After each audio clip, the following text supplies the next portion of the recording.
Bueno, hola, muy buenas tardes a todos. Gracias por estar aquí en esta sesión sobre la libertad científica y seguridad de los científicos. Yo soy Gustavo Merino, director de Políticas Sociales de la UNESCO. Estoy muy contento de estar aquí. Además, soy reciente en la UNESCO, entré este año. Antes estaba en la Universidad de México, el Tecnológico de Monterrey, con quien teníamos un acuerdo grande con la Universidad Católica de Chile y la Universidad de los Andes. Entonces me da mucho gusto. Estuve aquí, de hecho, en la Facultad de Medicina el año pasado. Entonces me da mucho gusto estar por aquí otra vez, pero es a título personal. Ahora venimos a hablar sobre libertad científica y seguridad de los científicos.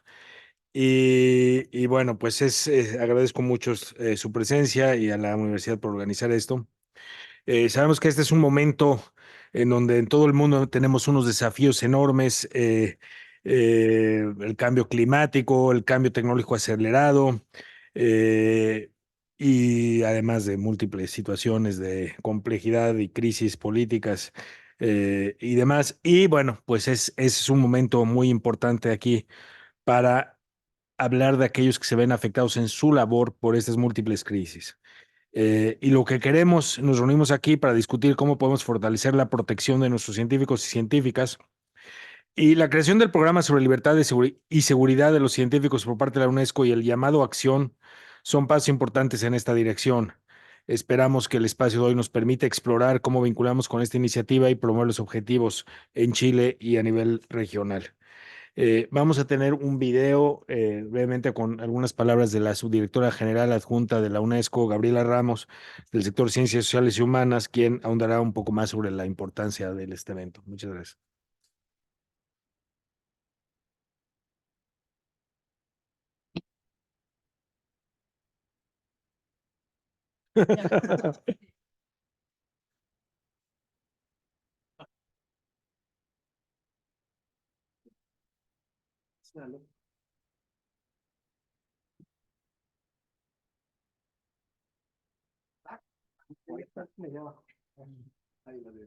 Queridos amigos y amigas, este año el Día Mundial de la Libertad de Prensa está dedicado a la importancia de la libertad de expresión en el contexto de la crisis mediática. Para entender esta crisis necesitamos ciencia, pero no cualquier ciencia. Necesitamos una ciencia basada en la inclusión, la justicia y el respeto de los derechos. Necesitamos una ciencia que tenga como objetivo el bienestar general de la humanidad. Y esta es la esencia de la recomendación de la UNESCO de 2017 sobre la ciencia de los investigadores. Esta cuestión requiere la defensa de la libertad y la autonomía intelectual de la comunicación. Cuando los científicos y las científicas tienen libertad de explorar y defender sus argumentos sin temor a repercusiones o influencias científicas, se fortalece nuestra capacidad colectiva para producir conocimientos imparciales y tomar informadas. Lamentablemente, los datos actuales muestran una realidad preocupante. En muchos países del mundo, los científicos se enfrentan a amenazas. Aquellos que investigan sobre temas sensibles, exactamente como el cambio climático, por supuesto, tienen pues mayores riesgos. Otro ámbito que nos preocupa es el hecho de que las científicas, una de cada dos científicas de las que han sido encuestadas, declaran haberse sufrido casos sexuales. En América Latina, el 36% de las científicas reportaron que los comentarios sexistas y el acoso sexual en el entorno laboral eran los problemas más importantes a los que se enfrentan. Aunque también podemos añadir ahí las plataformas digitales que las redes sociales afectan particularmente. El índice de libertad académica del 2023 muestra que Latinoamérica y el Caribe ha tenido importantes avances, pero también tiene desafíos. Más de 12 países se encuentran entre los rangos del 0.8 a 1 y solo 4 países están en los rangos del 0 a 0.3. Y esto quiere decir que mientras menor el número, más positivo. Entonces deberíamos tener una agenda para avanzar un progreso mucho más decidido. Reconociendo la complejidad de esta realidad, en noviembre del 2023, los Estados miembros de la UNESCO decidieron establecer un programa sobre la libertad y la seguridad de los científicos. Este programa va a proporcionar un marco para la formulación de políticas públicas para investigar y analizar datos y para crear países como Chile y Paraguay, que realmente quisieron liderazgo en este tema, apoyaron para que más de 70 países de la UNESCO adoptaran un plan de acción llamado a la acción para movilizar a todas las naciones. Por eso invitamos a todos los países de la influencia del Caribe a unirse en esta importante pues, dinámica que se ha creado en la UNESCO. Nuestra región presenta desafíos particulares. Uno de ellos es la falta de datos sobre la seguridad de nuestros sistemas. ¿Quiénes son? ¿Cuáles son los hechos que le preocupan? ¿Cómo se les ecosistema para avanzar en sus propios trabajos? Por eso en la UNESCO estamos comprometidos con esta tarea para justamente entender cuál es la realidad y avanzar políticas de protección que estén muy enfocadas a los problemas que necesitamos proteger a los científicos, pero también necesitamos construir ecosistemas libres y seguros para informar nuevamente la política. Y para finalizar, la red con el Ministerio de Ciencia, Tecnología y Conocimiento e Innovación y la Facultad de Derecho de la Universidad Católica de Chile por el sector. Agradezco a Leonora Lam, nuestra funcionaria de Ciencias Sociales Humanas, Gustavo Merino, nuestro director de Políticas Sociales que están en ustedes, y Costa Sara, quien lleva este programa. Espero que esta conversación inspire futuros diálogos y iniciativas conjuntas en la región, incluyendo el foro SILA que se llevaba a cabo este año en Colombia. Juntos podemos liderar toda la potencia que tiene la ciencia para construir un futuro mejor para toda la Pues ese fue el saludo de Gabriela Ramos, su directora general de la UNESCO. Y bueno, pues en la UNESCO estamos comprometidos con apoyar a los Estados miembros de toda América Latina y el Caribe en este esfuerzo para promover y proteger la libertad científica y a nuestros científicos y científicas. Ahora invito al escenario a Carolina Gainza Cortés, subsecretaria general de Ciencia, Tecnología, Conocimiento e Innovación de Chile, para dar algunas palabras de apertura. Ella, la subsecretaria socióloga y doctora en Literatura y Lenguas Hispánicas de la Universidad de Pittsburgh, ha investigado diversos aspectos de la cultura digital en América Latina.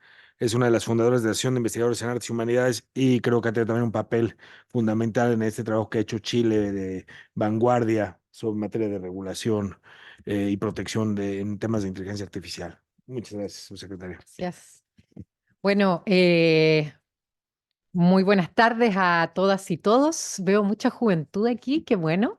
Creo que estos temas son temas del presente y temas del futuro también, y agradezco la invitación de tanto de la UNESCO para participar en escuchar, digamos, lo que se va a discutir aquí en este panel.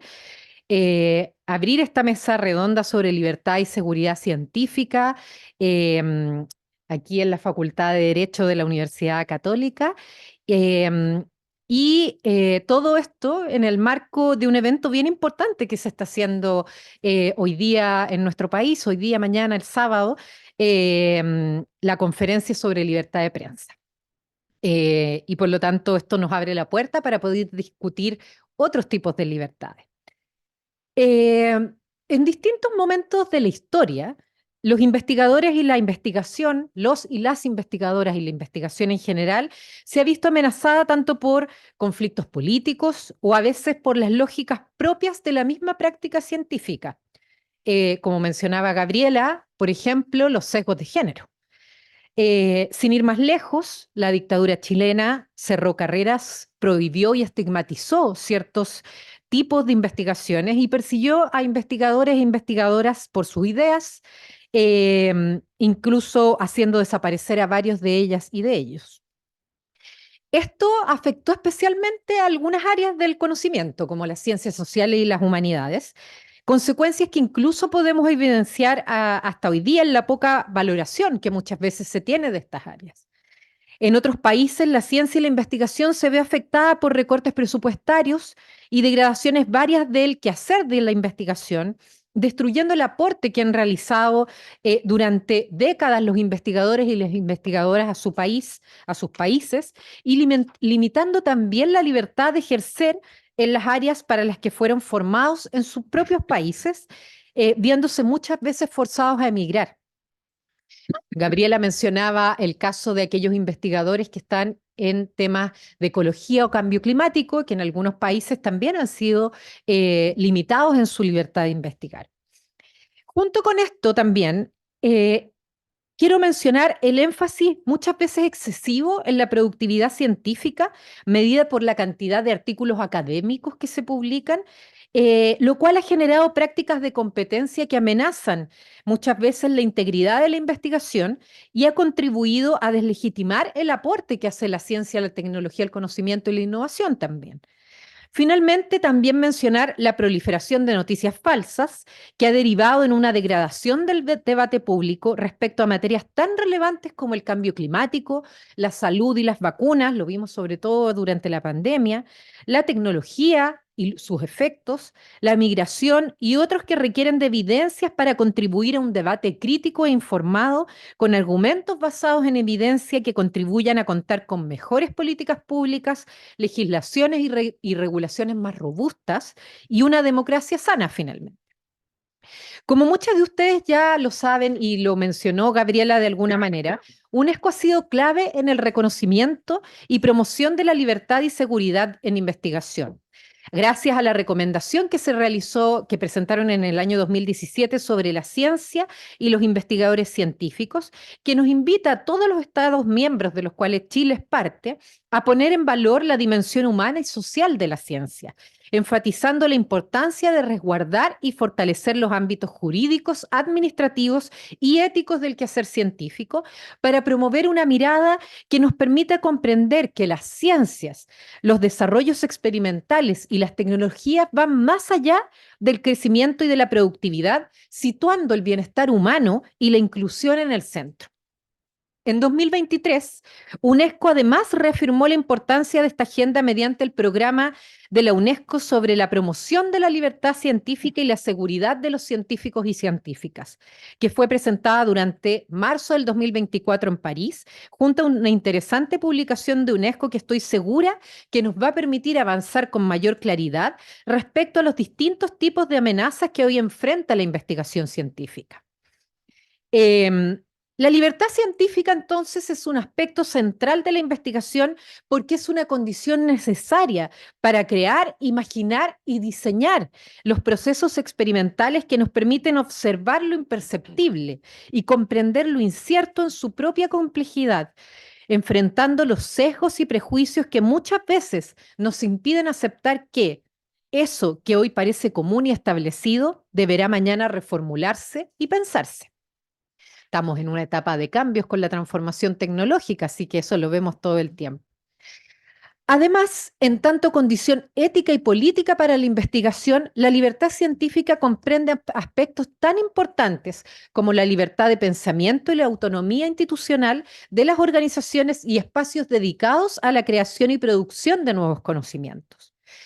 No cabe duda entonces que la libertad científica encuentra en el escenario actual muchos riesgos, desde manifestaciones masivas en redes sociales que erosionan la confianza en los resultados científicos, pasando por las múltiples amenazas que enfrentan hoy investigadores de problemas acuciantes como el cambio climático y el desarrollo de nuevas tecnologías de salud, hasta hechos más recientes como las protestas que han ocurrido en diversas universidades de élite en Estados Unidos, donde vemos que la libertad científica entronca con el actual contexto internacional de las guerras en Europa y Oriente. Sin duda que la libertad científica no es un tema sencillo, pues como señalan las recomendaciones de 2017, no solo hay que entender el hecho de la gran diversidad de leyes, reglamentos y costumbres que dan lugar al quehacer científico en los distintos países, sino que también hay que considerar que la libertad científica también se ve afectada por los ritmos y las reglas de lo que llamamos la comunidad científica internacional, donde la aceleración de los resultados, la competencia transnacional y las reglas impuestas por distintos agentes pueden llevar y así ha sido hasta ahora, a atentar contra los principios éticos, jurídicos e incluso laborales de quienes son responsables de ejecutar el trabajo diario de las universidades, centros y otros espacios de investigación que tenemos en la región. Considerando lo anterior, quiero comentar que desde nuestro ministerio estamos trabajando y avanzando en incorporar criterios de integridad en los programas de investigación, como son los criterios de género, laborales y éticos, por ejemplo, en el uso de datos e información científica. Solo revisando nuestra propia práctica podemos estar atentos y actuar para no reproducir sesgos en la sociedad a través de nuestras investigaciones o afectar la credibilidad de nuestro quehacer tan fundamental en la sociedad contemporánea, la que más que nunca hoy día requiere de evidencias para sostener para sostener primero un debate público informado que al mismo tiempo sostenga y fortalezca nuestras democracias, contribuya a la sostenibilidad ambiental, permita contrarrestar la desinformación en materia de salud, educación y otros, y alimente el pensamiento crítico de las personas. El pensamiento reflexivo y libre, aquel que las ciencias y las humanidades practican y contribuyen a fortalecer, es central para los desafíos actuales. Para finalizar, me gustaría acompañar este panel con algunas preguntas. Si pensamos en medidas concretas, ¿qué podemos hacer para promocionar más y mejores estándares en materia de seguridad, de libertad científica? Que estoy segura que ustedes van a abordar ese tipo de preguntas. ¿Cómo avanzar en un sistema que promueva políticas públicas informadas por evidencia? ¿Qué ejemplos exitosos podemos encontrar de ciencias y conocimientos inclusivos también? ¿Qué medidas debemos tomar para que el diseño de las investigaciones, innovaciones y tecnologías se incorporen prácticas responsables y éticas desde el diseño mismo de estas? ¿Cómo avanzar hacia un modelo más competitivo e integral de investigación, más colaborativo e integral de investigación, menos basado en la competencia?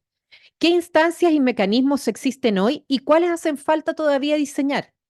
No me cabe duda de que esta mesa redonda que escucharemos nos va a entregar importantes luces para mantener viva esta discusión y sobre todo para encontrar caminos de consenso y acuerdo. Muchas gracias.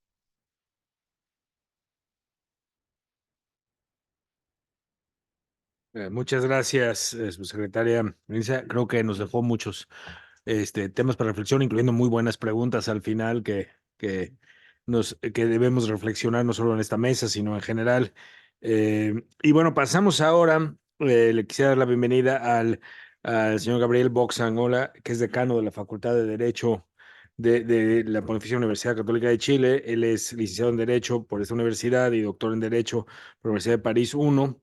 Y bueno, pues seguro ustedes lo conocen, veo que muchos de ustedes han ser alumnos, entonces, señor decano, por favor.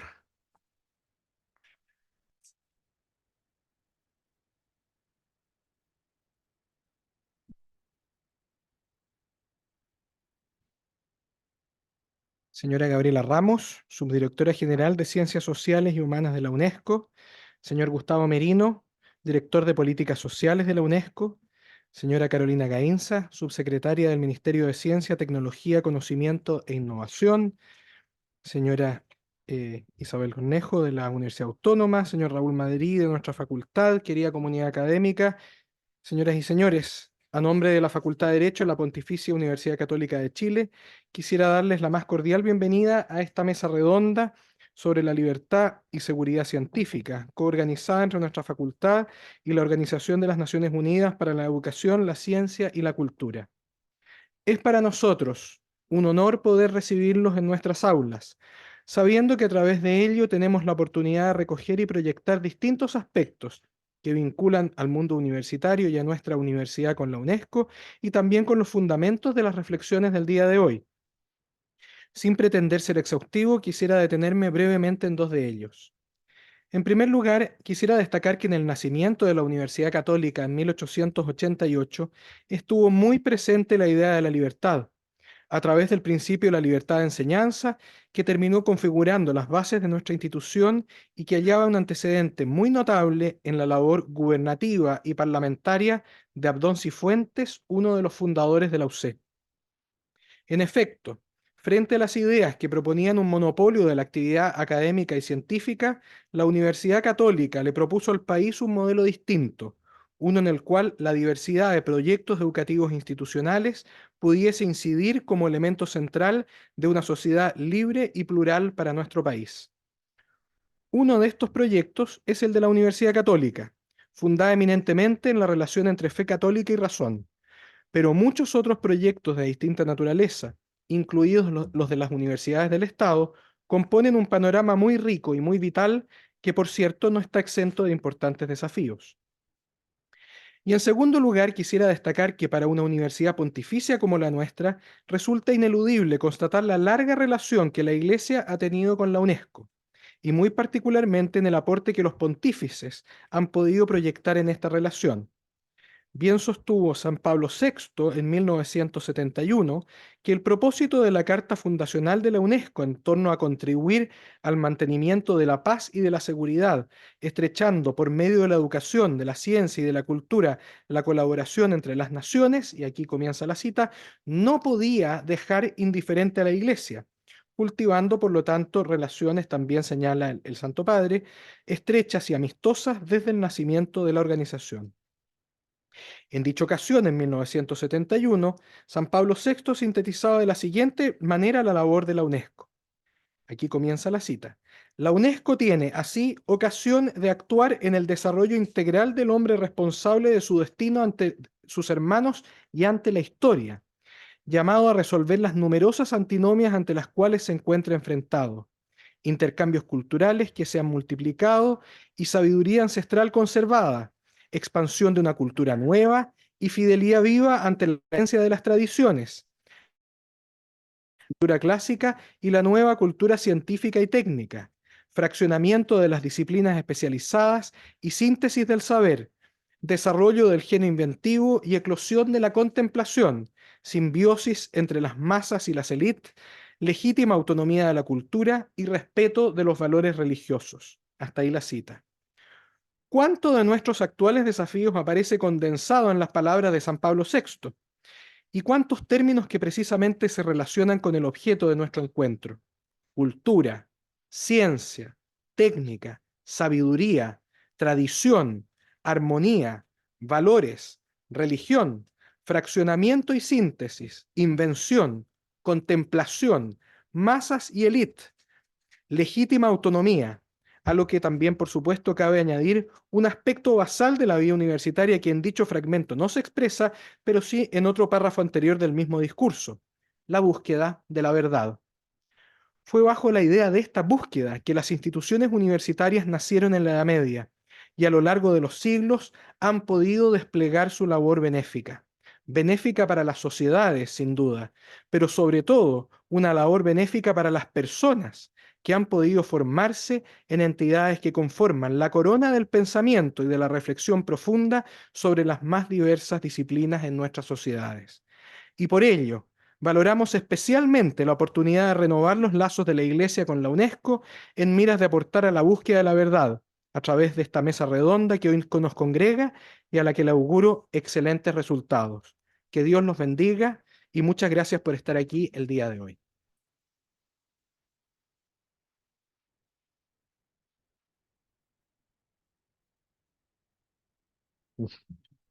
Así. Pues muchas gracias, decano Boxan. Recordamos hoy claramente el rol fundamental que tiene el derecho, las universidades y la ciencia para enfrentar los desafíos de la humanidad y construir un futuro más justo, más incluyente, más protegido para todos y todas. Y pues ahora pasamos a la mesa redonda. Voy a presentar a nuestros panelistas. El señor Carlos Amuanátegui. Es un nombre difícil. ¿Qué le vamos a hacer? Él es profesor de Derecho aquí en la Universidad Católica. Es doctor en Derecho por la Universidad Pompeu Fabra. Tiene una amplia trayectoria como investigador en teoría del derecho y nuevas tecnologías y participó en la reforma constitucional que introdujo los neuroderechos en la Constitución de Chile y en la correspondiente ley. Tenemos también el gusto de tener a la señora Isabel Cornejo Plaza, profesora de la Universidad Autónoma de Chile. Ella es doctora de Derecho por la Universidad de Chile y directora de estudios estratégicos de Derecho a la Inteligencia Artificial y ha investigado ampliamente sobre bioética, neuroderechos y neuromejora, neuroética, inteligencia artificial, Big Data y protección de datos. Ya me sentí como que no apropiado. ¿Va? Y tenemos también al señor Raúl Madrid Ramírez, doctor, director del Centro de Derecho y Tecnología de la Pontificia Universidad Católica de Chile. El señor Madrid es abogado de la Corte Suprema de Justicia de Chile, doctor en Derecho por la Universidad de Navarra y ha publicado e investigado ampliamente sobre libertad de cátedra. Actualmente es director del programa de Derecho en Ciencia y Tecnología. Entonces, la idea es que haría algunas preguntas a cada quien, pero creo que para hacerlo esto más a menos, más también se vale que los demás participantes, incluyendo aquí al decano, si lo cree oportuno, pues pueda, ¿no? Aunque no esté dirigida a él o a ella la pregunta, ¿no? Pero bueno, empezaría con una pregunta al director Raúl Madrid. ¿Cuál es la importancia de la libertad científica y sus diferentes componentes, como la libertad de expresión, la libertad de asociación, la libertad de acceso a los datos y la libertad de movimiento para el avance de la ciencia en el actual contexto regional y global? Bueno, muchas gracias. Estoy muy contento de estar invitado en esta mesa esta tarde.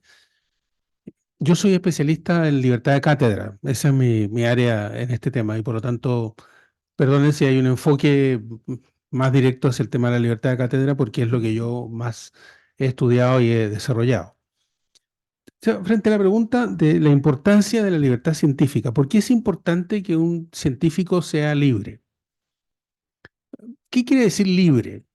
¿No? Es una cuestión que tenemos que, también no voy a dilucidarla yo ahora, pero muy brevemente, ¿cuál es la razón de fondo por la cual el pensamiento tiene que ser libre? Porque uno puede decir, mire, usted tiene una base, parte, por ejemplo, parte, considerando lo que es esta botella, parte de la botella. Luego usted no es libre porque la botella existe fuera y usted tiene que pensar lo que la botella es. Y usted va sacando consecuencias de tal manera que usted en realidad es una especie de operador, como una máquina. Entonces no hay libertad, porque usted simplemente saca las consecuencias que están presentes en el hecho de que la botella esté frente a suyo. Pero eso no es cierto, porque la mente humana no funciona de esa manera porque interviene un elemento específico de la mente que es la imaginación. O sea, la imaginación altera la forma en que usted enfoca un objeto científico. Es como si ustedes entran a una pieza oscura y de repente alguien les aprieta el interruptor. ¡Pum! Un momento. Y ustedes tienen una intuición de lo que pasa, pero no pueden demostrarlo. No tienen pruebas. Eso es una hipótesis científica. O sea, mire, yo creo que es lo que le pasó a Einstein, por ejemplo, cuando vio el reloj que se alejaba en Berlín, ¿no? Y pensó en la teoría de la relatividad. Eso es la imaginación. No es simplemente una secuencia lógico-formal de planteamientos intelectuales de los cuales operen como causa para que el científico, teniendo la base inicial, pueda deducir mecánicamente como un ordenador todo el resto de las consecuencias. Entonces, la imaginación determina la investigación científica. O sea, mientras más imaginación tiene usted, mayormente puede proponer hipótesis raras, ¿no? Hipótesis que la gente no ve, pero que luego usted las puede demostrar a través de un trabajo de desarrollo científico. Entonces, la esencia del problema es porque los sujetos tienen que tener libertad porque si no, no pueden aplicar la imaginación. Entonces, es necesario que la actividad científica, así como la actividad artística, y no crean ustedes que hay mucha diferencia, es decir, entre las grandes ideas científicas y las grandes ideas artísticas no hay mucha diferencia, son las dos poiesis. No es pura episteme, sino que es poiesis, es la creatividad. Entonces la creatividad tiene que estar sustentada en la libertad. Por lo tanto, el pensamiento no puede ser o estar constrito a un conjunto de reglas exteriores. El científico tiene que ser libre para poder imaginar. Entonces, de ahí viene el concepto de libertad de cátedra, que surge de una manera más bien ramplona, porque surge para evitar que los profesores fueran molestados por los príncipes bávaros o por los príncipes prusianos en Alemania, pero deriva en una cuestión más de fondo, que es el problema intelectual, ¿no? Es decir, ¿puede un investigador, tiene el derecho, tiene la potestad el investigador para perseguir todas las consecuencias de sus ideas? Sí, tiene que tenerla porque si no, no puede hacer ciencia. Y esto no tiene nada que ver con las universidades que tienen ideario, porque las universidades que tienen ideario tienen en el fondo un problema contractual. Es decir, ellos tienen una declaración de principios que hacen firmar al profesor el principio de su contrato y el profesor la acepta o no la acepta. Entonces, no tiene, esto de la libertad científica no tiene que ver con que las universidades sean laicas o no laicas o estén comprometidas con una empresa determinada. Digo, empresa intelectual o religiosa o moral. Entonces, la libertad de cátedra es la potestad que tiene el profesor universitario, el científico, el académico, para perseguir hasta las últimas consecuencias su pensamiento, de acuerdo a estas categorías de razón e imaginación, y también para poder enseñar las consecuencias de su reflexión. Eso diría yo que es la primera parte. Voy a decir solo 2 puntos y me callo para que los demás también puedan hablar. La segunda cuestión es que esta pregunta que nos convoca ahora no es una pregunta puramente abstracta, porque para eso no la habríamos hecho, basta con leer los libros que ya están escritos. Es decir, hay un problema acá. Nosotros tenemos un problema de una sociedad que ofrece un conjunto de amenazas, por decirlo así, concretas a la libertad de cátedra, que son amenazas que están vinculadas con el paradigma cultural. ¿Y cuál es nuestro paradigma cultural en este momento? Esto, como ustedes comprenderán, se pueden dar varias interpretaciones. Yo voy a decir dos. Una, nuestra sociedad se caracteriza por la información tecnológica. Es decir, el paradigma tecnológico cruza todo nuestra manera de habitar el mundo en nuestro tiempo. Y el segundo, que es en definitiva consecuencia del primero, es la globalización. Fruto de la información tecnológica que corre loca, desbocada por todas las pantallas de los ordenadores o de los teléfonos, de todas las cosas que usamos, hace que el mundo sea global y hace también que surjan amenazas a la libertad de expresión científica que no están localizadas ni que son centralizadas, ¿no? Sino que vienen espontáneamente de distintos focos y por lo tanto son muy difíciles de controlar. Entonces, dos ideas. Es imprescindible la libertad para los científicos. Segunda idea, hoy en día la libertad se ve especialmente amenazada justamente por la posibilidad tecnológica de que ciertas amenazas se hagan eficientemente y globalmente. Muchas gracias.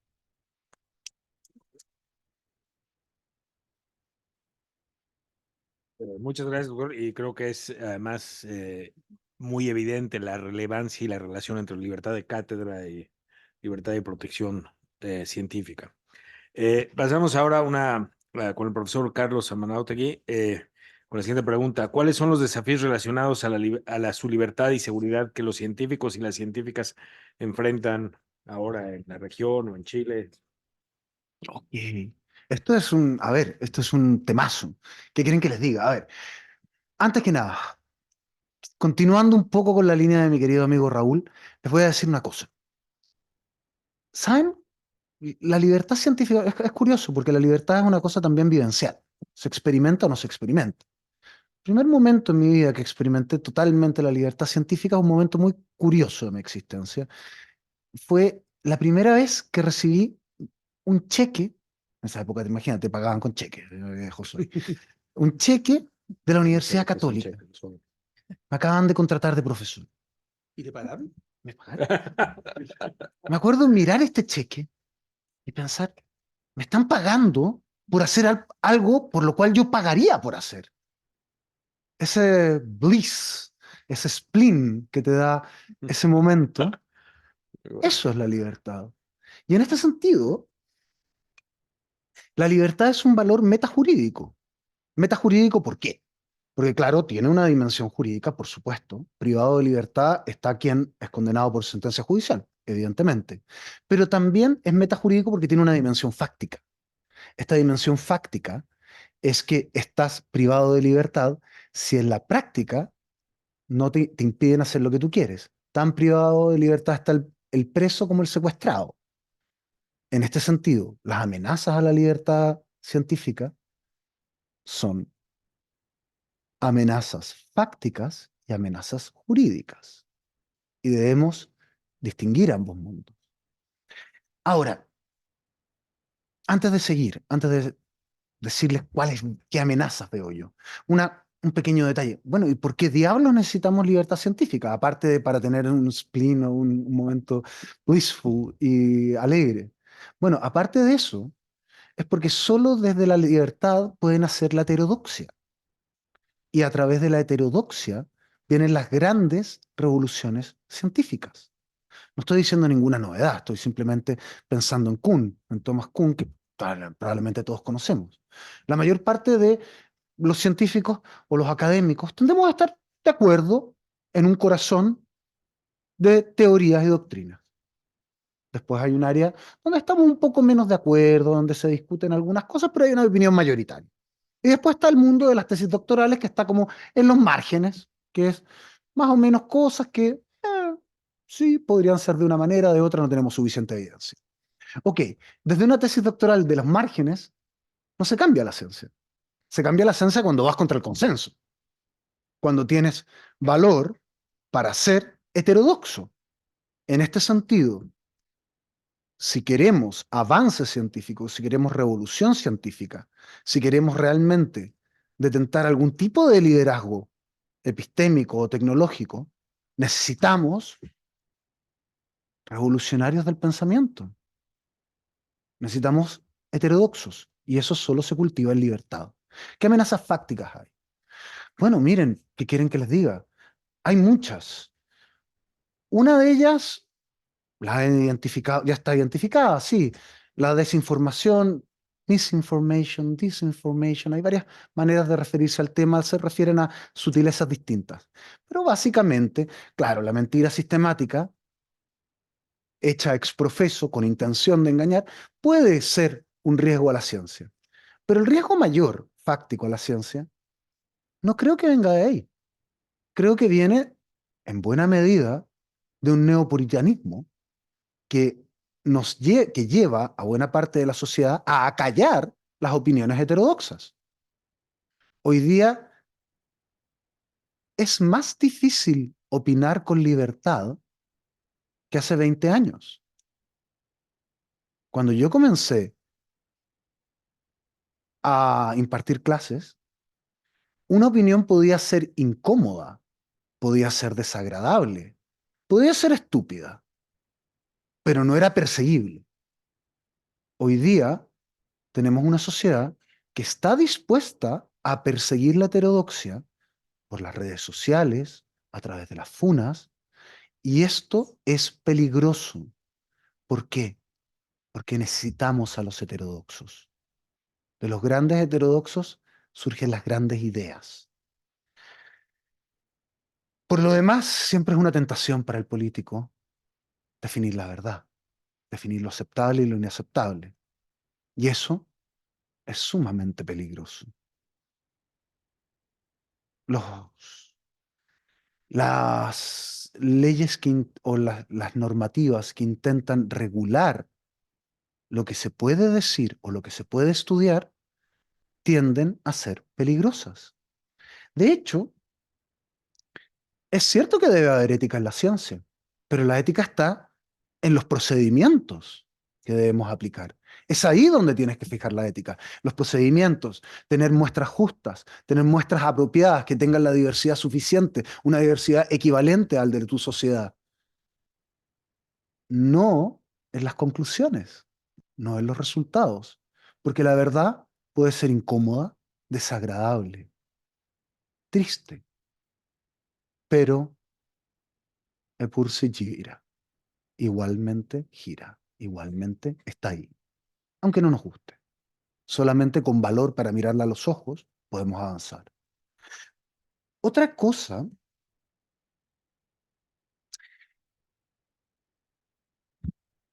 bueno, hay amenazas jurídicas también. Hay amenazas jurídicas que vienen con distintos ropajes. Vienen con, a veces vienen con ropajes muy agradables, de muy bien ver. Pero una ley, por ejemplo, contra la desinformación mal diseñada, puede terminar haciendo mucho más daño a la libertad de información y a la labor científica. Debemos ser cuidadosos en su diseño. Voy, para concluir y no dar más la lata, porque yo sé que además ustedes ya me tienen, ya tienen que odiarme a estas alturas porque les he hablado demasiado.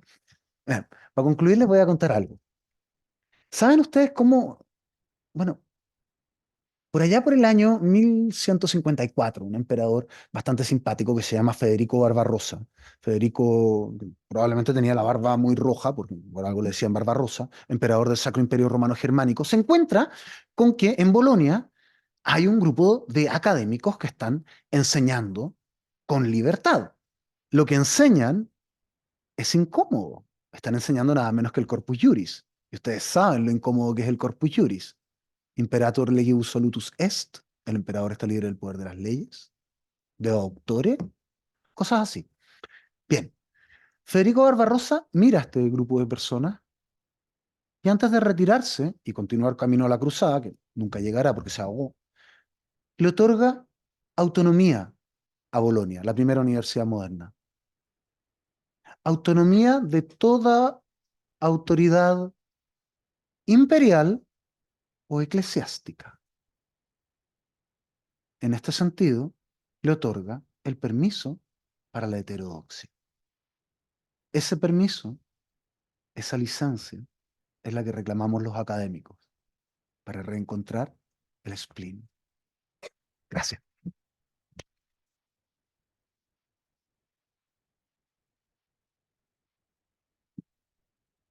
Muchas gracias, profesor. Me hizo recordar algo que venía yo leyendo en el avión. Ayer volé de Washington aquí a Santiago y estaba leyendo un libro de un pensador holandés, se llama Rutger Bregman, que se llama Utopia for Realists, Utopía para Realistas, y tenía un poco que ver con eso. O sea, él hablaba de las grandes utopías, ¿no? Que son lo que el progreso humano, por ejemplo, el voto a las mujeres. O sea, en un momento dado era algo demasiado hasta peligroso, ¿no? No era, se tuvo que, hubo unos, este, pues algunos que amaban la utopía de decir, a ver, esto es importante. Y algunos lo pensaban como peligroso y hubo que, ¿no? Es un poco lo mismo que si es la heterodoxia en la ciencia. No te atrevías a hacer ese avance, pero ese avance es lo que lleva al progreso. Hace poco nos salvamos muchos del COVID porque desarrollaron las vacunas con una tecnología nueva y diferente que iba contra los cánones normales de las vacunas, ¿no? Entonces, pues eso requiere la libertad de científica para diseñar, igual que la libertad para pensar cosas como el voto a la mujer, que es algo que ahorita vemos como muy normal y deseable, pero en su momento algo peligroso. Pero bueno, una pregunta ahora para la profesora Isabel Cornejo Plaza. ¿Cuáles son los principales riesgos o amenazas que enfrentan las científicas y científicos en esta nueva era digital, particularmente en el desarrollo de la inteligencia artificial y la neurotecnología? Gracias, profesora. Bueno, muchas gracias, decano. En primer lugar, muchas gracias por la invitación a la Facultad de Derecho. Es un placer y un honor para mí estar acá con ustedes. Y por cierto que las anteriores respuestas del profesor Raúl Madrid, del profesor Carlos Amunátegui, son la antesala para quizá hacer una respuesta más específica, pero tomando, por cierto, los conceptos que comparto ampliamente con el profesor Raúl Madrid y el profesor Carlos Amunátegui cuando se habla, por ejemplo, porque al hablar del ecosistema digital, ¿no es cierto? Anteriormente debemos pensar en qué es la libertad científica de investigación y cómo esta presenta riesgo en este momento cultural y globalmente tan desafiante. Esto ya lo ha señalado el profesor Raúl Madrid y me quedo con una palabra que él puso ya, ¿no es cierto?, en la mesa, y es el problema de que los científicos y científicas no han sido alfabetizados de manera institucionalizada a través de un modelo centralizado, ¿ya? Que yo sé que UNESCO, por cierto, está haciendo grandes esfuerzos, lo mismo Chile como pionero en su estrategia, ¿no es cierto?, en orden precisamente a tener una visión más centralizada, de mayor control de agencia, en orden a que científicos y científicas puedan, por cierto, estar alfabetizado respecto de todo el ITER, y esto ya lo dijo el profesor Carlos Amunátegui, ¿no es cierto?, el proceso práctica de la investigación, que requiere, por cierto, desde que uno está, digamos, en primer año hasta incluso después controles respecto de cómo se debe investigar en términos de integridad científica, probidad o integridad científica, ¿no es cierto?, que en en el ámbito digital actualmente, con la inteligencia artificial, sabemos que tenemos en nuestras universidades el desafío de la inteligencia artificial generativa, que la utilizamos como herramienta, pero no en todas nuestras universidades y no como una política global, institucional. Sabemos cómo debemos o cuáles son sus límites al utilizarla en nuestro quehacer científico, ¿ya? Esto puede ser un problema porque evidentemente hemos visto casos en que la inteligencia artificial generativa se ha tomado como un coautor en y no es un autor, evidentemente, ¿no es cierto?, en alguna revista científica. Invitaciones a escribir con inteligencia artificial generativa como coautor.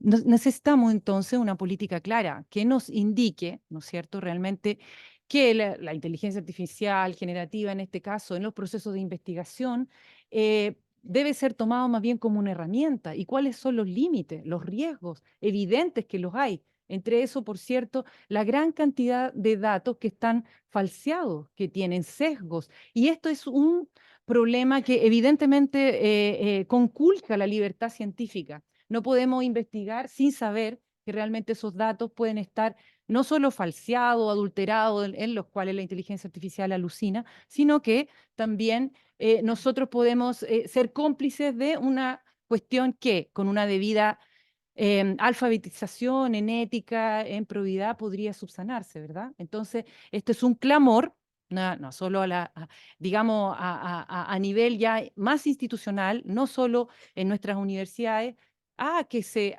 realicen y se trabajen políticas claras, ¿ya? Que va a ayudar precisamente a una investigación más proba en esta época, en la época digital.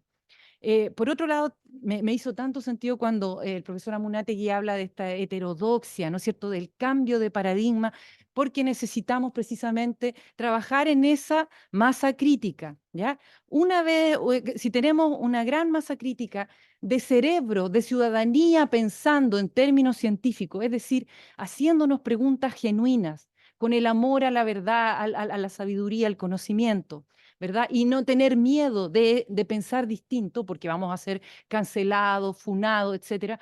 Eso debe ser, ¿no es cierto?, el core del quehacer universitario. Se debe cuidar y se debe propender. Esto podría ser un problema si es que se sigue en una línea diversa.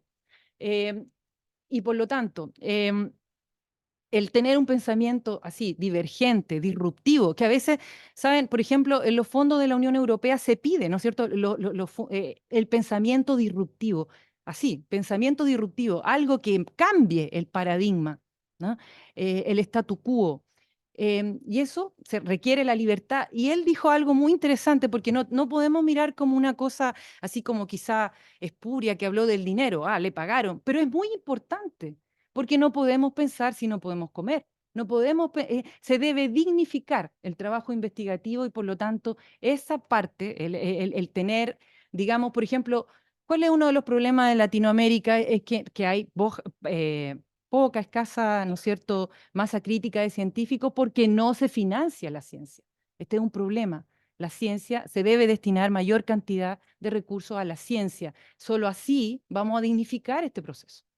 Gracias.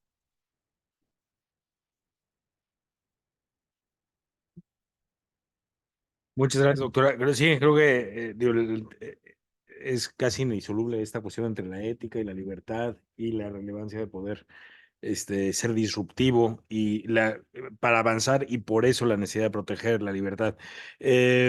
Pasamos a una segunda ronda. Toca ahora empezar con el doctor Raúl Madrid. ¿Cuáles son, doctor, en su experiencia, las brechas más importantes de los marcos políticos y jurídicos existentes que impiden una mejor protección para la libertad científica en América Latina y el Caribe o en Chile? Muchas gracias. Una pequeña apostilla, una cosa que no contó el profesor Amunátegui, es que en esa visita de Federico Barbarossa, él promulgó lo que se llamaba la Libertas Scholastica. La Libertas Scholastica era un conjunto de medidas destinadas a proteger a los alumnos, porque en esa época, en Bolonia, habían naciones, que eran los alemanes, los franceses, no se llamaban así, pero eran grupos humanos. Por ejemplo, si yo le prestaba plata a un francés, y ese francés no me la pagaba, yo podía ir donde otro francés, pegarle y sacarle la plata, solo porque era francés. Entonces, claro, o yo podía, por ejemplo, negarle la alimentación, ¿no?, a los alemanes, ¿no? En fin, era una cosa totalmente arbitraria. Entonces Federico Barbarroja paró eso, ya no se le podía pegar a cualquier francés, digamos, para obtener el dinero adeudado. Bien, respondiendo a la pregunta, yo creo que acá hay un problema de base, hay un problema teórico de base, que es la confusión entre los objetivos políticos y los objetivos científicos. Ese es el problema principal para responder la pregunta que Osvaldo me ha planteado. ¿Por qué razón?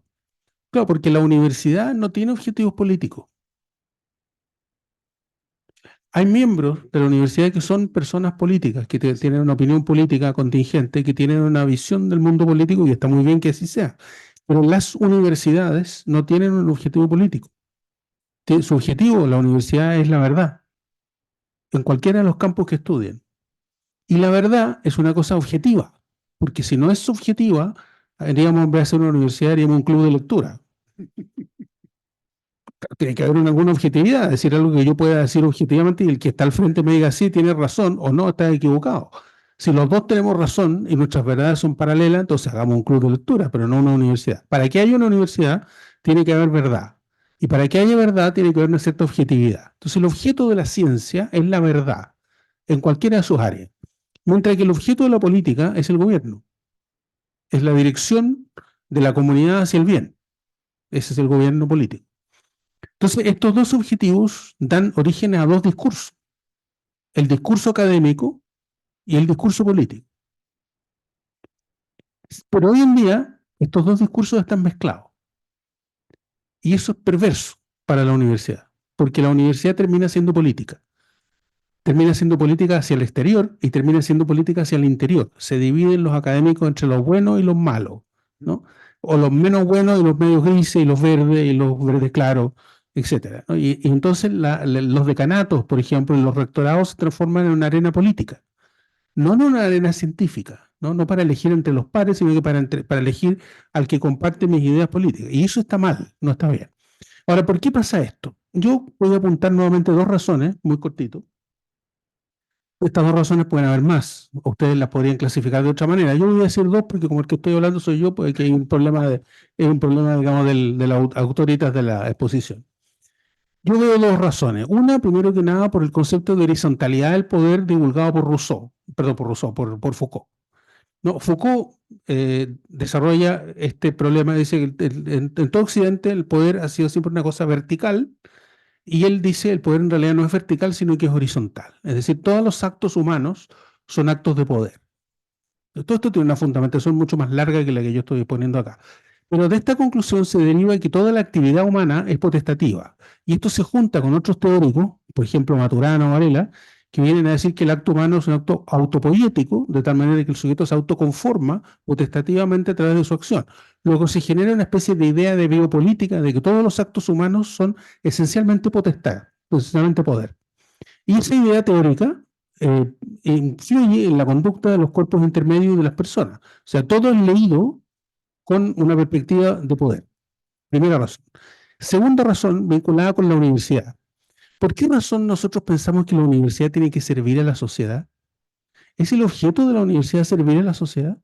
Hoy día parece que sí, ¿no? O sea, da la impresión de que todo el mundo cree que las universidades tienen que estar al servicio de la sociedad. ¿Eso es verdad?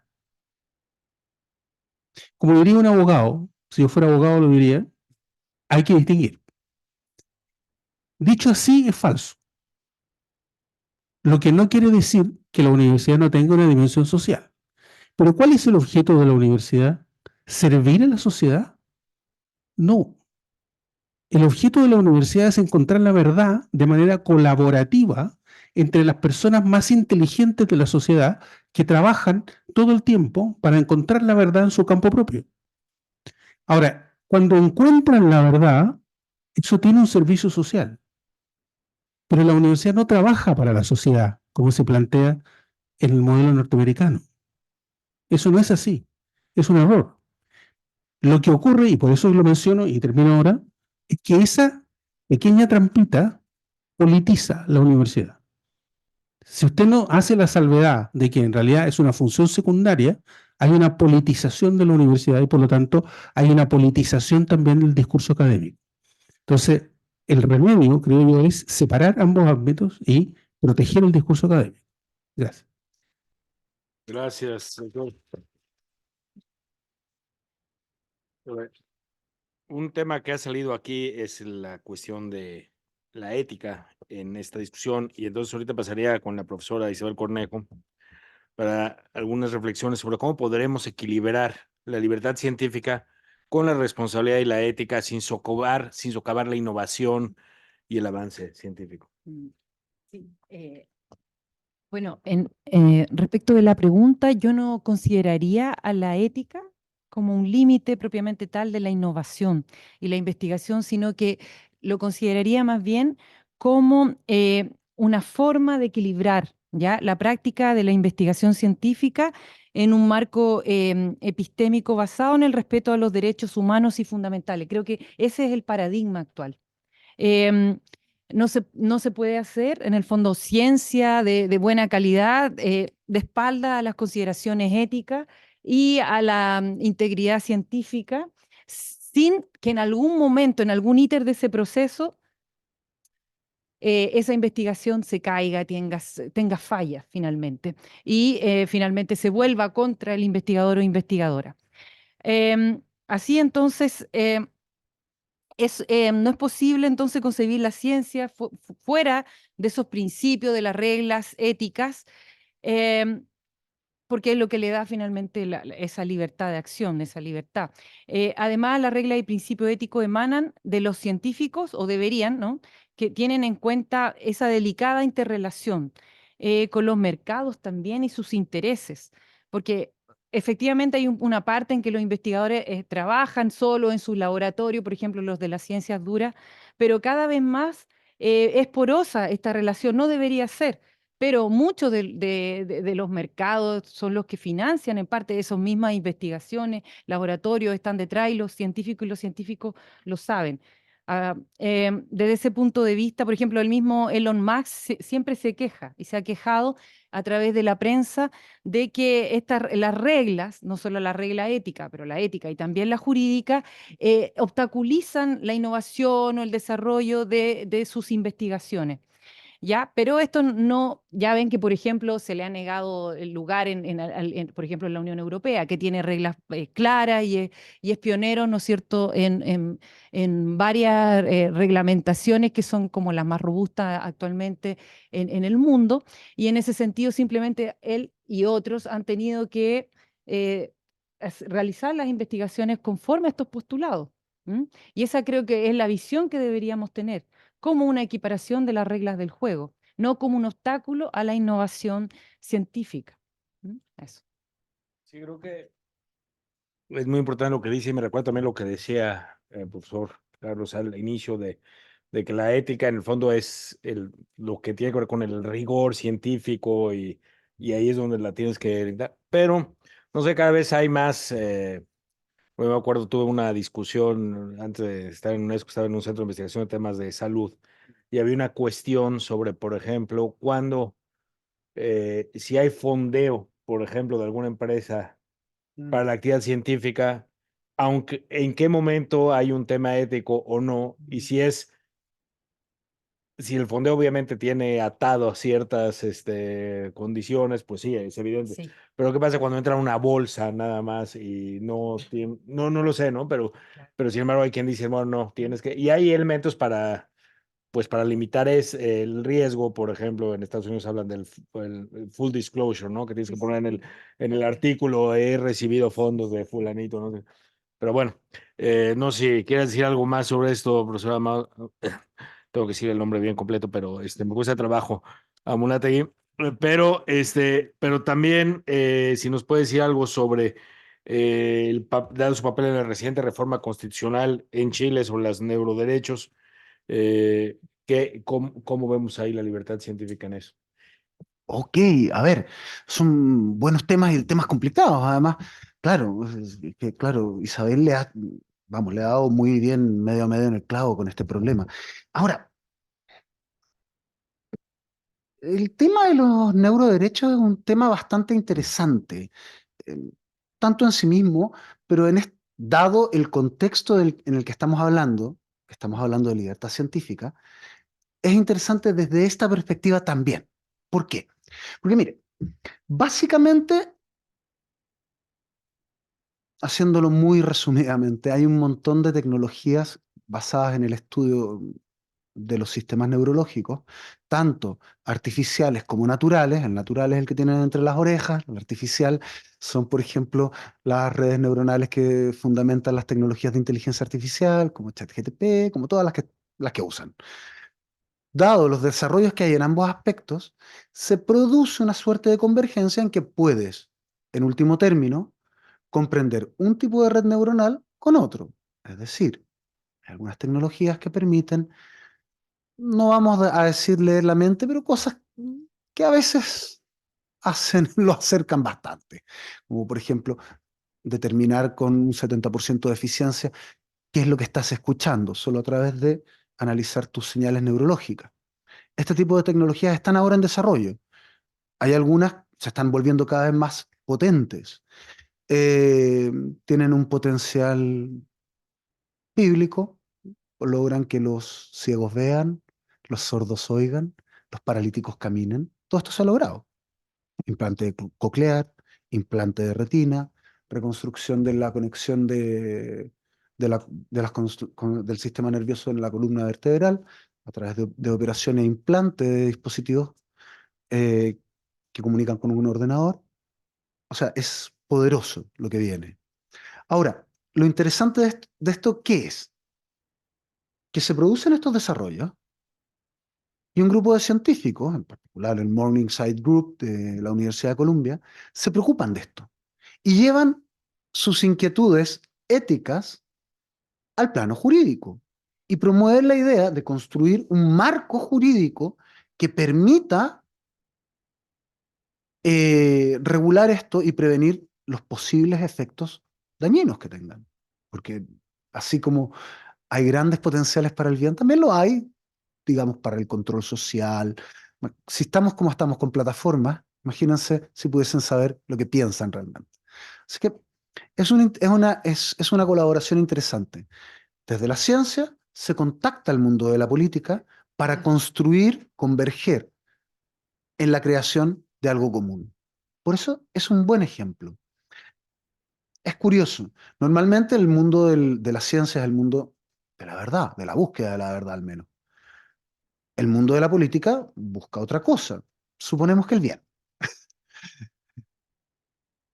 Tienen fines distintos, no son lo mismo, no van hacia el mismo lugar. Pero sin embargo, pueden retroalimentarse, pueden colaborar. En Chile tenemos una instancia muy interesante que debería ser replicada con más profundidad, que es la Comisión de Futuro. La Comisión de Futuro del Senado es una instancia muy curiosa. Bueno, lo tiene Chile, no tiene Finlandia. Es una de esas pocas cosas en que uno dice, ay, sí, igual que Finlandia. Que en educación no, pero bueno, en esto más o menos. Es una comisión del Senado donde también participan científicos y está abierta a los científicos. Puedes incluso, como científico, plantear inquietudes, presentar un proyecto de ley y la propia comisión lo puede acoger y puede decidir proseguir con su tramitación.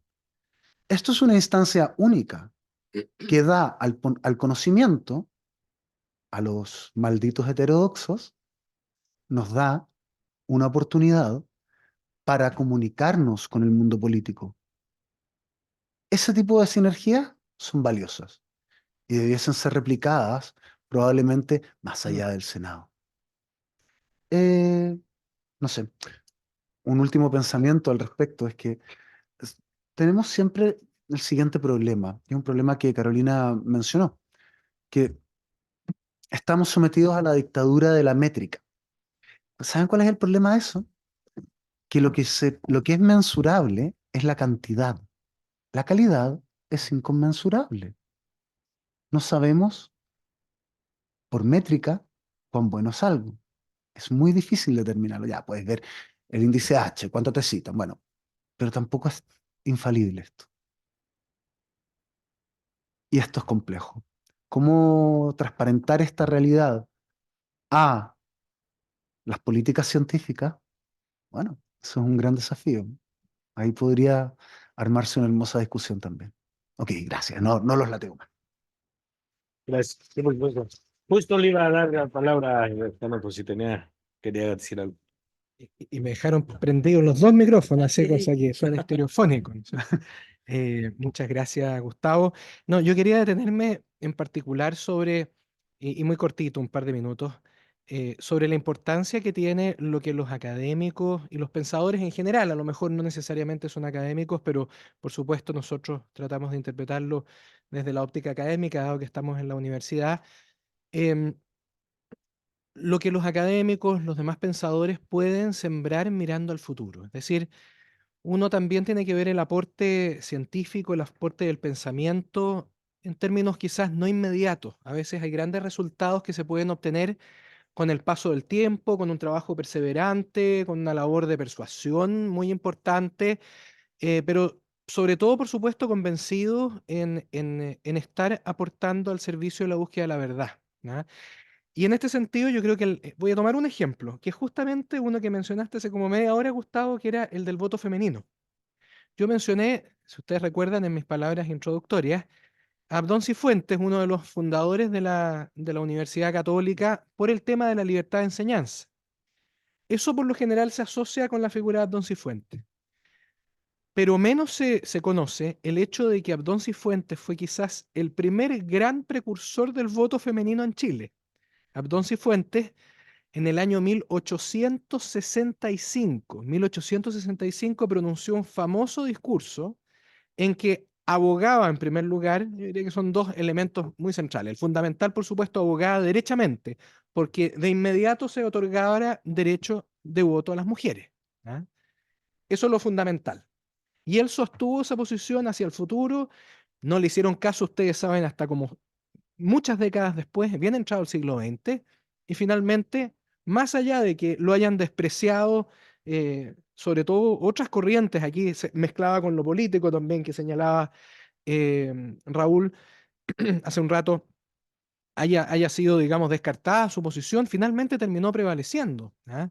Y con toda razón lo planteaba, y lo dijo, en segundo lugar, en términos tan manifiestos y tan tajantes que dijo, no me acuerdo las palabras exactas, pero dijo, va a llegar el día en que esto que ustedes están planteando va a ser la gran vergüenza de quienes lo están sosteniendo ahora en pleno siglo XIX. Y tenía toda la razón. Y Abdón Cifuentes, les recuerdo, uno de los fundadores de la Universidad Católica de Chile, que aportó en tantas cosas al conocimiento desde su labor política, por un lado, que tenía una importancia muy grande, pero luego pudo aportar desde el punto de vista propiamente académico en la construcción de esta universidad y en el fomento del desarrollo en general del panorama científico chileno, tal como se ha venido construyendo desde el siglo XIX hacia adelante. ¿Ah? Así que yo creo que son elementos que nos tienen que dar esperanza en torno a que, más allá de las dificultades, el mundo científico y la búsqueda de la verdad siempre terminan prevaleciendo en iluminar las cosas más importantes desde el punto de vista universitario, ciertamente, y también, como recordaba eh, Raúl un rato atrás, también termina repercutiendo en iluminar a la sociedad en la que nos encontramos inmersos. Gracias, Gustavo. Gracias, decano, muy relevante y muy buena historia de la que acabo de contar, yo no la conocía. A ver, voy a hacer una rápida, en vez de una ronda tercera, porque no nos va a dar tiempo, porque además hay que dejar un poquito de espacio por si tiene algunas preguntas del público. Una pregunta general, para quien quiera, pueden ser, todos pueden hablar si quieren, obviamente. La pregunta es, bueno, ¿cómo avanzamos, ¿no? ¿Cuál es el rol de la academia? ¿Cómo la sociedad puede proteger la libertad de científica? ¿Cómo podemos, nosotros, la UNESCO tiene su programa para apoyar el desarrollo de políticas públicas adecuadas para fortalecer la libertad científica? ¿Cómo podemos avanzar? ¿Qué nos pueden decir en general sobre esto? ¿No? ¿Cómo vamos hacia adelante? No sé en qué orden quieren. O sea. Y decano, si usted quiere, también otra vez, adelante. No, no, no, no. Bueno, multinivel. Habría que hacerlo, digamos, como se dice, obviamente el lugar natural sería la universidad, pero también a nivel nacional, incluso supranacional y a través de organismos no gubernamentales, como lo hace UNESCO, por ejemplo. Y tal vez un ejemplo que a mí me parece muy virtuoso es el de la Unión Europea, que tiene precisamente a 3 niveles, nacional, internacional y supranacional, una coordinación finalmente de cómo se debe llevar los temas de ética en investigación, integridad científica, y ese modelo me parece que, que es un desafío para nosotros como países latinoamericanos, porque no tenemos o no hemos logrado ese nivel, pero podría ser un desafío a lograr ese nivel de integración en esta materia para que se coordine, sobre todo, como decía el profesor Madrid, en mundo globalizado, porque ya no podemos pensar solo localmente en la era digital. Eso sería. Gracias.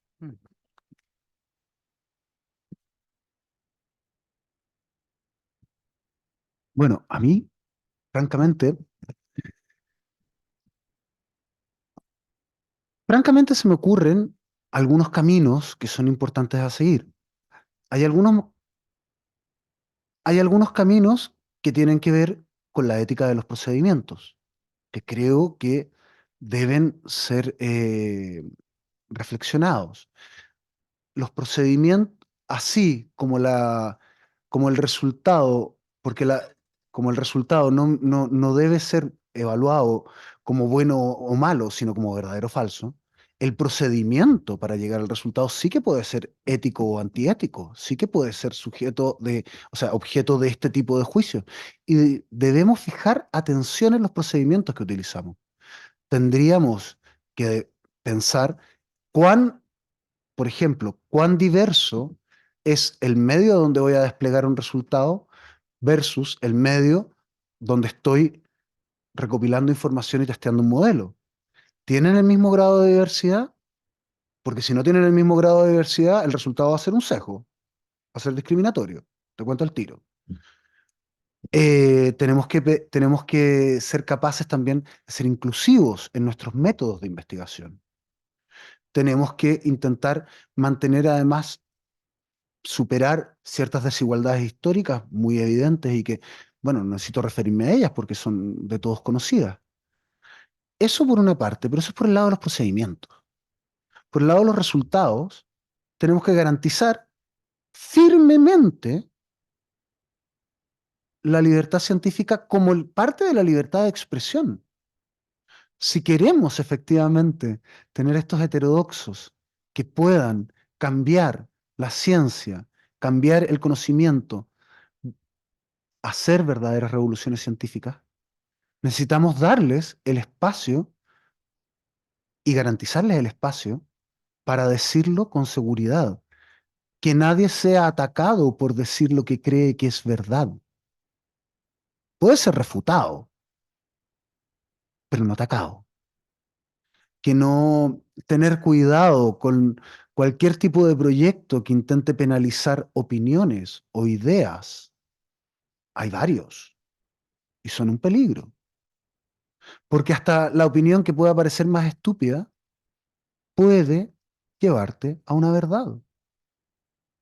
Las opiniones y los delitos de opinión no debiesen tener cabida en este país, si es que queremos que sea el asilo contra la opresión, en vez de la tumba de los libres.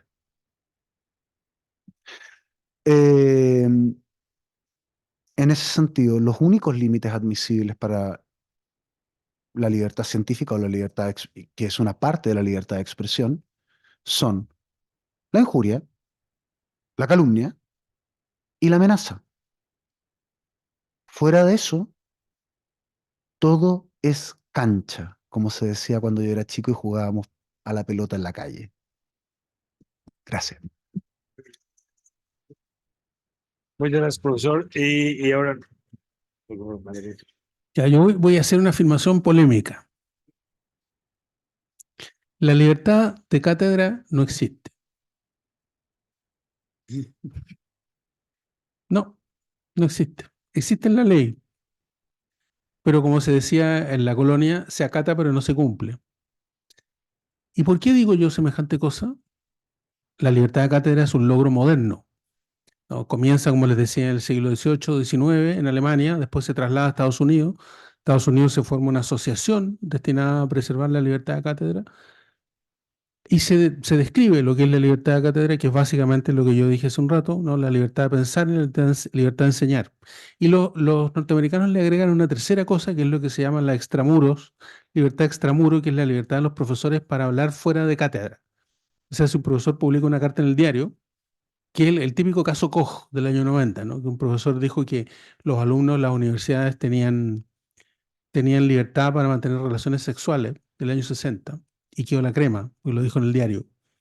Entonces él se defendió a través de la libertad de cátedra extramural. Lo echaron igual, pero claro, desde ese caso en adelante se protege a los profesores en Estados Unidos de lo que dicen fuera. Ahora, ¿por qué digo yo que la libertad de cátedra no existe? Porque en cierta medida es bastante letra muerta. Piensen ustedes en lo siguiente, por ejemplo. ¿Qué pasa si un profesor dice que está bien el trabajo infantil? Que está bien que los niños carguen piedras, por ejemplo, ¿no? Que lo puede hacer de 8 a 12 años es lícito. ¿Qué pasa si un profesor publica un libro y dice eso? ¿Pasa algo? Sí, probablemente sí. Va a pasar una cosa que está bien que pase, que probablemente alguien le va a contestar. O se formarán debates y dice, pero va a pasar otra cosa más. Todos lo sabemos. Cuando vaya a hacer clases lo van a pifiar, le van a tirar tomate, no lo van a dejar hablar, etcétera. Ya, pero ¿qué libertad de cátedra tiene ese señor? ¿Qué pasa si un político dice que el trabajo infantil está bien? ¿Va a pasar lo mismo? Sí, probablemente también. Cuando vaya a alguna parte lo van a apedrear, en fin, no le van a dejar hablar. Entonces, esto no hace más que corroborar lo que les decía hace un rato de que hoy hay una confusión entre el discurso académico y el discurso político. ¿Se puede plantear cualquier argumento en la universidad? ¿Sí o no? ¿No? ¿Ninguno? O sea, hay argumentos que no se pueden plantear.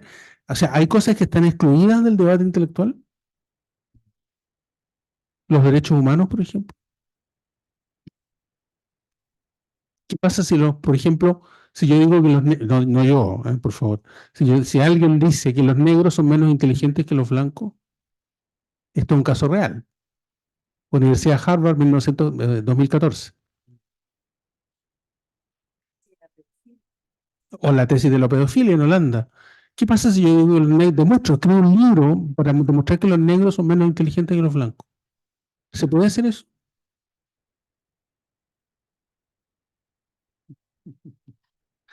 Bien, no lo voy a contestar, si quieren lo conversamos después, digamos. Pero ¿a dónde voy? Y aquí esto entronca con el problema de la UNESCO. Yo creo que la UNESCO es una instancia muy apropiada para abordar este problema de la falencia fáctica de libertad de cátedra. Yo creo que la UNESCO tiene muchos instrumentos intelectuales y mediales para conseguir poner de acuerdo a las universidades y especialmente en la sensibilidad hispanoamericana. Yo creo que, porque los gringos lo tienen relativamente resuelto, porque ellos tienen toda una jurisprudencia sobre esto pero nosotros no, porque somos países muy diversos, porque no podemos comparar el Cono Sur, por ejemplo, con el Caribe, son mentalidades distintas, aunque el Cono Sur está en proceso de convertirse en el Caribe, pero ese es otro problema. Son sensibilidades diferentes, digamos, ¿no? Entonces, yo creo que la UNESCO puede hacer un trabajo muy interesante contando con los académicos de diversos lugares, escuchando, ayudando a las universidades, por ejemplo, a tomar conciencia de ciertas situaciones que se producen y buscando un trabajo colaborativo porque ellos tienen, creo yo, una posición de liderazgo que las universidades solas no tienen. Entonces, yo lo único que creo que sería bueno recomendarle a la UNESCO es que además de escuchar a los holandeses, de escuchar a los norteamericanos, escuchar a los alemanes, también nos escucha a nosotros, como profesores hispanoamericanos, que podemos a lo mejor recibir quizás con mayor efectividad la sensibilidad propia del continente para poder resolver este problema. Muchas gracias. Pasamos, quedan poquitos minutos, pero no sé si hay alguien del público que tenga alguna pregunta. Una pregunta para la profesora Isabel, que en su primera intervención se refirió al tema de la alfabetización de manera unificada de los profesores en cuanto a los procedimientos que que tenían que seguir para no llegar a estos procedimientos, en el fondo, erróneos que nos podrían llegar a conclusiones erróneas. ¿Cómo garantizamos que en la alfabetización, digámoslo así, procedimental de los científicos y de los investigadores, cómo protegemos que esa alfabetización procedimental no sea una instancia para coartar, o sea, una instancia que se podría utilizar para coartar en sí misma la libertad de Sí, investigación? una pregunta muy interesante, ¿sabes? Porque en el fondo tenemos que primero tener fe, ¿no es cierto?, en el ser humano. Escucha bien, ¿por qué? Porque yo creo que la ciencia a la larga tiene que tener un proceso transformador al final del túnel, ¿no es cierto? Y estamos en un paradigma. Tenemos que confiar que ese es el paradigma hasta que llegue otro, en fin, no lo sabemos. Bueno, si hacemos harto pensamiento crítico, masa crítica, probablemente pueda ese paradigma cambiarse en algún momento, pero ahora dentro estamos de un paradigma en el cual se respeta una cierta eticidad, ¿cierto? Todos estamos de acuerdo en que, por ejemplo, los sesgos de raza, de género, no son admitidos hasta el umbral, ¿no?, en el mundo digital, hasta el umbral en que tampoco lo admitimos, ¿no es cierto?, en el mundo analógico, por así decir, ¿no? Tenemos reglas claras en el derecho internacional de los derechos humanos, etcétera, en nuestra Constitución. Entonces, no estamos dispuestos a que se corra ese tejo tampoco en el ámbito digital. Entonces, la alfabetización, ¿no es cierto?, va acorde a un proceso ya preestablecido de lo que consideramos ya consensuadamente, ¿no?, desde la práctica hasta las guías éticas, jurídicas, de lo que es bueno o malo de hacer. No es bueno, y consideramos que no lo es, el plagio, a pesar de que esta es una concepción moderna, que no estaba en Aristóteles, tampoco en la Edad Media, ¿no es cierto? Los escribas transcribían, ¿no es cierto?, Aristóteles, que lo puede saber mucho mejor el profesor Raúl Madrid, por ejemplo, profesor, acá todos, pero era así. En cambio, la idea del plagio, falsear datos, ¿no es cierto?, manipular datos, inventar datos, no es admisible en un proceso científico. Enseñar esto y cómo debes citar, cómo salva este problema de dignificar la idea de otro, de no apropiarte la idea de otro, simplemente enseñando que eso es lo correcto, es lo que debes hacer, incluso aunque tú no estés de acuerdo. Por ejemplo, hay muchos de nosotros que no están de acuerdo con el autoplagio, pero esas son las reglas del juego de nuestra universidad. Y tenemos que entender que si nos queremos citar a nosotros mismos, tenemos que ir y buscar dónde lo dijimos, etcétera, y citarnos. Esas son las reglas del juego y mientras tanto es el paradigma que cabe enseñar. Gracias. Con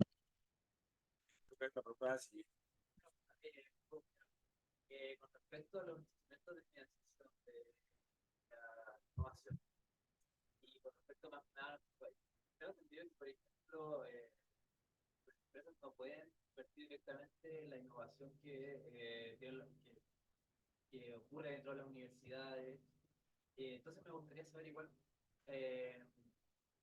cómo estamos a nivel de instrumentos para financiar esta investigación y desarrollo en nuestro país. Y si el que no se ha podido desarrollar más instrumentos tendrá que ver con algo de temas de voluntad política o será otro tema más complejo. Ay, sí, es una pregunta compleja, quizá más. Creo- Sí, sí, yo creo. Sí, sí, sí, ¿por qué? Por favor. A ver, efectivamente, si estás pensando en la innovación de base científico-tecnológica, han habido ciertas trabas, por ejemplo, para poder, qué sé yo, tener destinos, etcétera, desde la universidad. Justamente por eso, hoy día se está discutiendo una ley de transferencia tecnológica en la Cámara de Diputados, que está ahí en su primera discusión, para poder, entre otras cosas, mirar cómo estas trabas poder fomentar una, digamos, una articulación mucho más fluida entre lo que es el sector público, el sector privado y la academia, ¿ya?, en esa manera. Instrumentos de financiamiento de la investigación hay muchos. En la Agencia Nacional de Investigación y Desarrollo están desde instrumentos como el típico FONDESIC, que es para la investigación, digamos, individual, y de todas las áreas del conocimiento, y hasta instrumentos para formación de centros de investigación. Hay instrumentos también para iniciativas de innovación de base científico-tecnológica, está Startup Ciencia, Catálisis, Semillero, es decir, hay varios instrumentos en ese Quiero destacar que tenemos una pregunta de nuestros participantes digitales. Ya estamos sobre el tiempo. No sé cómo sea aquí el protocolo en la universidad, pero... Sí, así La es. última, una preguntita. Dale, dale, una. Dice Cristian Smith, pregunta, ¿cuál sería la relación entre los principios generales del derecho y las siguientes libertades? La libertad de expresión y de emitir opiniones y la libertad académica. La cara. Es como para... Ok, en 30 segundos. Ok, entre los principios generales del derecho y la libertad de expresión. Y la libertad académica. Ok, entre la libertad académica y la libertad de expresión hay una relación de género-especie.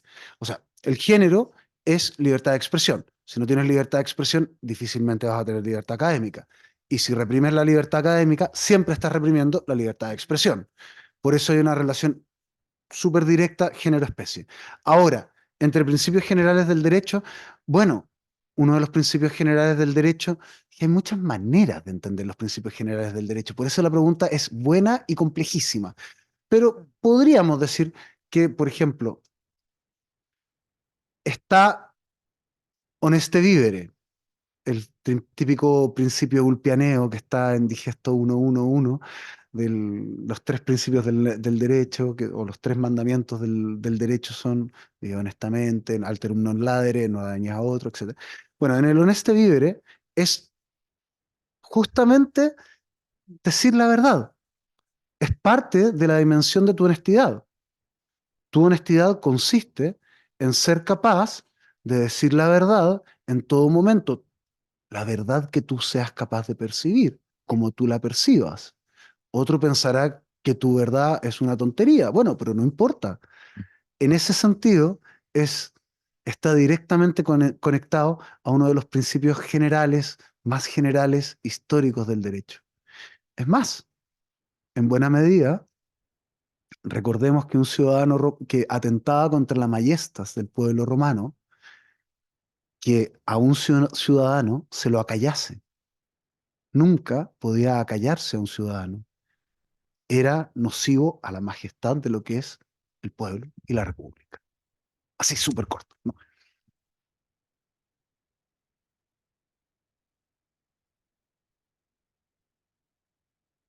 No, yo creo que profesora Moretti ha sido suficientemente elocuente al respecto, no, no sé qué más se podría, o sea, a ver, podría hacer un tratado, pero no, no, si en breve no sé qué más se puede decir al respecto.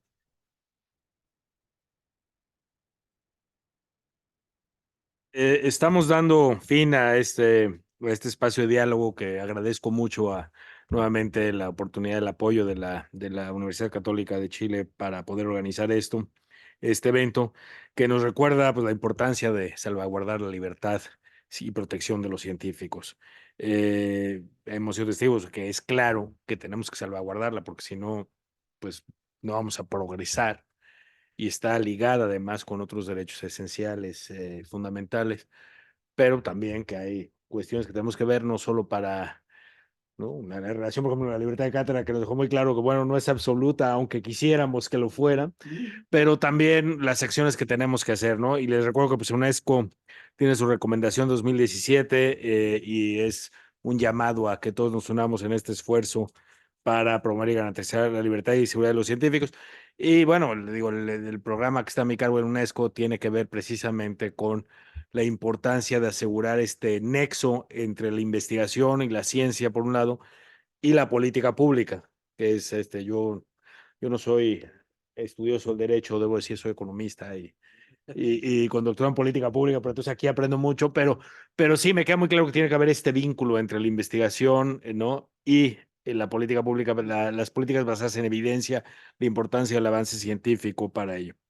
Y bueno, pues les agradezco mucho a nuestros ponentes, incluyendo a los que no fueron panelistas de la mesa redonda, pero la subsecretaria y el decano, pero que de todas maneras participaron en este panel, no solo con sus palabras al inicio, sino a la hora de las preguntas.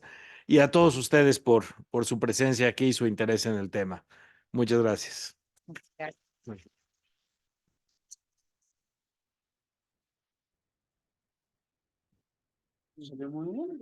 Es un buen tema.